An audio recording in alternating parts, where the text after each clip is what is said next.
Club culture is ruined. Millennials, this is going to shock you to the core.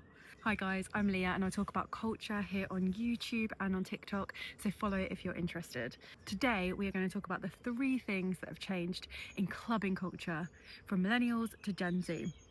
Firstly, they are wearing jeans and trainers. Jeans and trainers! Jeans and trainers. I kid you not, I'm going to insert some footage right now.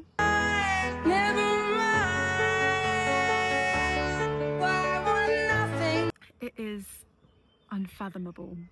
Probably like 91% of going out was in the dressing up, in the prinks, in the getting ready.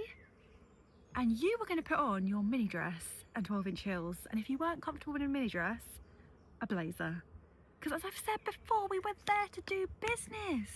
We took clubbing so seriously. They weren't even going to let you in if you weren't in smart shoes. Let me tell you, if you came to Prinks in your trainers because you forgot your smart shoes, you were going home to get them if you wanted to join us in the club. Get real, come on, take it seriously. So some reasons as to why this is. COVID must have had a huge impact. So you can imagine in their prime clubbing era, Gen Z was stuck at home in their pajamas, not getting ready, okay? So to them now, and I've heard this firsthand from Gen Zers, putting on trainers and jeans is an effort for them. So to them, it's dressing up. And people were saying in the comments before, but why have clubs lowered their standards? And it's because they had to, because after COVID, you imagine the Gen Z population, they haven't seen their friends in ages. They just want to hang out with their mates. So they're going to the pubs, they're going to the bars, and they're there to chat. So the clubs have to respond by lowering their standards to let them in their comfy gear if they have any chance of making any money, because they've been shut the whole of COVID. This is like light bulb moment. It's making sense. But man, second big change that we see in clubbing culture is on the dance floor. Gen Z are not dancing.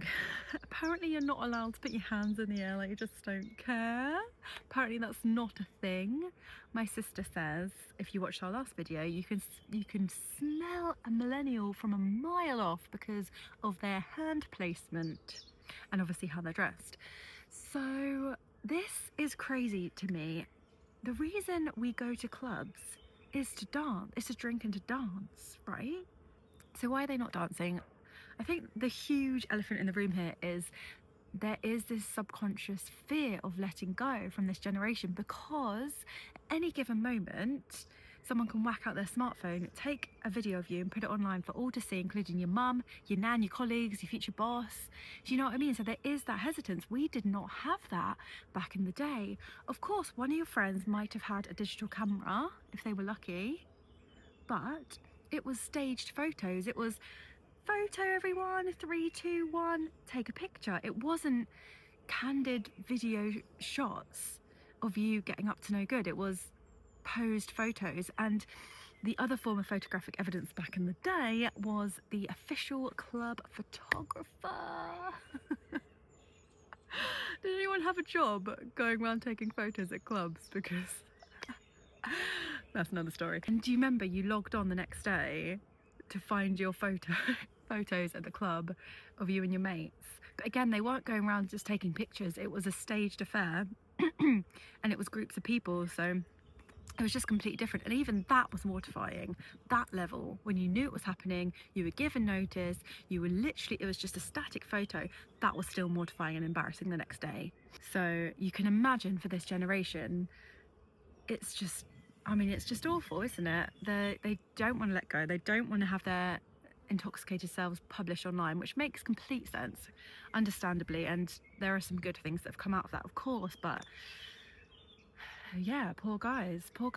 They can't do anything without fear of it being recorded. Maybe we should start confiscating phones before you go into clubs. Although they're all addicted to their phones, so they just wouldn't show up. Third difference between millennials and Gen Z to do with clubbing culture is the fact that they don't club as much. They are not passionate about it, okay? We as millennials took clubbing so seriously. This was our main avenue of escapism, of entertainment, of fun, of bonding with our friends. Look, you know what I mean. If you know, you know. We were out there definitely Friday or Saturday, maybe both on a weekend. And we loved it. We really loved it because we could escape from whatever we were doing, which was probably just A-level homework and maybe preparing for a dissertation or whatever. There are 4 reasons as to why they are not getting into club as much as we were, and these are so fascinating. Firstly, for all of these reasons I'm mentioning, they're just not experiencing it to its full potential. We experienced it to its full potential for all the reasons I'm going to say, but they are not, and that's really sad. The second reason that they don't club as much is because there's so many different forms of entertainment now for them. So you imagine during COVID, they were all getting flipping addicted to their phones and the dopamine that came from their screens. This theory that I have, I just can't let go of it. When the clubs and the bars and the pubs reopen and they're choosing where to frequent with their friends, they obviously are going for the bars and the pubs more than the clubs because they want to hang out with their friends. But my theory is these are the places where it's easier to feed their dopamine addictions because they can sit and get their phone out more frequently than in a club where you have to stand and it's dark lighting and it's just not as normal to be looking at your phone. So I think I'm onto something here, honestly. They've also got way more different avenues of escapism, whereas for us, as I mentioned before, this was our main form of escapism. But for the Gen Z, they've got Netflix binging, they've got they meet up with their friends online, there's loads of different communities online, even ordering food to your doorstep, everything. They've got everything, the world at their fingertips. We didn't have that. We were into club, and that was literally it.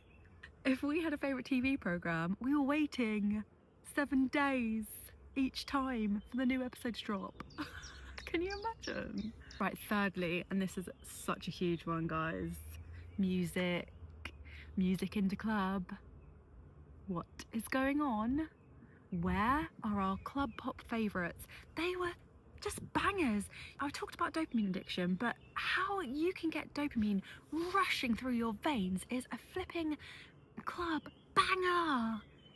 Things they play on the dance floor are just not, they're just not it.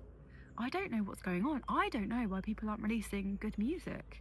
Can someone please answer that? Because I'm baffled. We had so many incredible club bangers and they instantly got you on, they just got everyone onto the dance floor dancing, losing themselves in the music. People were flipping loving it. And you know what? Gen Z are missing out. They're missing out. Right, and lastly, my 4th point as to why Gen Z don't club as much as we did is they don't drink as much, guys. They are actually not into drinking. This was like sport for us.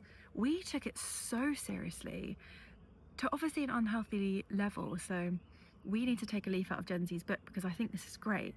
But yeah, they don't drink as much, and there are many reasons as to why this is, because it is interesting, like, why has this happened? In the next video I'm going to talk about the 5 reasons why Gen Z don't drink as much, because I mean, this is fascinating, guys. So if you enjoyed this content, give it a like, comment down below if you agree, if you disagree, what your experience is of clubbing culture and how can we bring it back.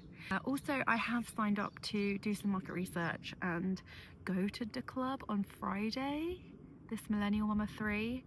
And I can't believe I've actually committed to that online, but it's happened now. And so if you want to follow along that journey, you can follow here or over on TikTok at Laughing Leah. So here we go.